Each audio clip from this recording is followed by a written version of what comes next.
Bihar election 2025 का special coverage, फैसला जनता का।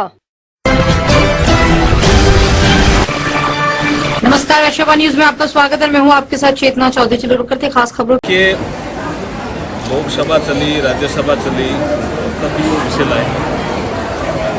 हमने कहा भी आपके पीरियड में भी इलेक्शन कमीशन की वर्किंग कभी यहाँ चर्चा नहीं हुई। आप इलेक्शन रिफॉर्म पे चर्चा मांग लीजिए।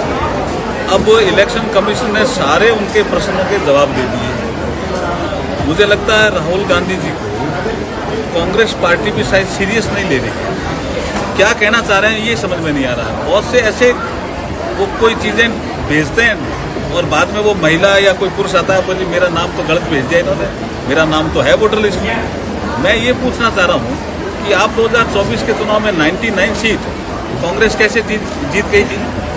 ऐसा थोड़ी होता है। हमारी संस्थाओं को बदनाम करने का आपने जिम्मा हाथ में ले लिया क्या? भारत की जो ये चुनाव आयोग जैसी संस्था है, जिस संस्था ने 1952 से चुनाव कराए हैं, इतनी बड़ी एक्सरसाइज होती है। मैं तो खुद ही चुनाव करने वाला भी रहा हूँ, चुनाव लड़ने वाला भी रहा हूँ। ऐसा होता है क्या? ये अनाप शनाप निराधार आरोप लगा करके चुनाव आयोग को बदनाम कर रहे हैं। वो देश की जनता देख रही है।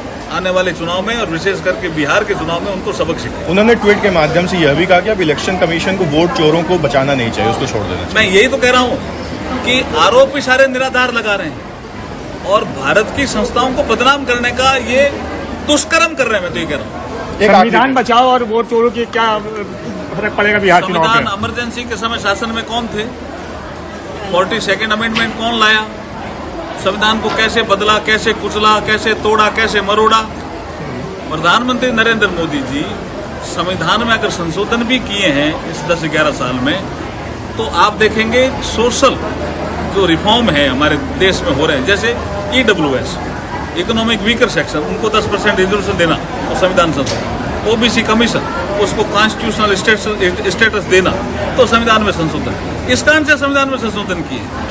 और इन्होंने संविधान संशोधन किए कांग्रेस के जमाने में, जब इंदिरा जी शासन में थी, विशेष करके अपना पद बचाने के लिए। ये इलाहाबाद में हम बैठे, यहीं से एक न्यायालय का निर्णय आया था और कहा कि ये कैसे निर्णय आ गया और उससे इमरजेंसी लगा दी। तो संविधान का गला किसने घोटा? संविधान को तोड़ा और मरोड़ा किसने? कांग्रेस ने। एक आखिरी प्रश्न, उन्होंने यह आरोप लगाया कि चुनाव का चौकीदार जागता रहा और चोरी को देखता रहा। इस तरह की भाषावली किस तरह से इसको देख रहे हैं कांग्रेस? ये देखिए, लोकतंत्र में भाषा तो शालीनी होनी चाहिए। वो मात खा चुके हैं, वो मात खा चुके हैं। 2019 में ऐसी ही उनकी एक भाषा थी। साथ इस बुलेटिन में फिलहाल इतना है। बाकी की खास खबरों के लिए आप देखते रहिए वैश्यवाणी न्यूज। नमस्कार।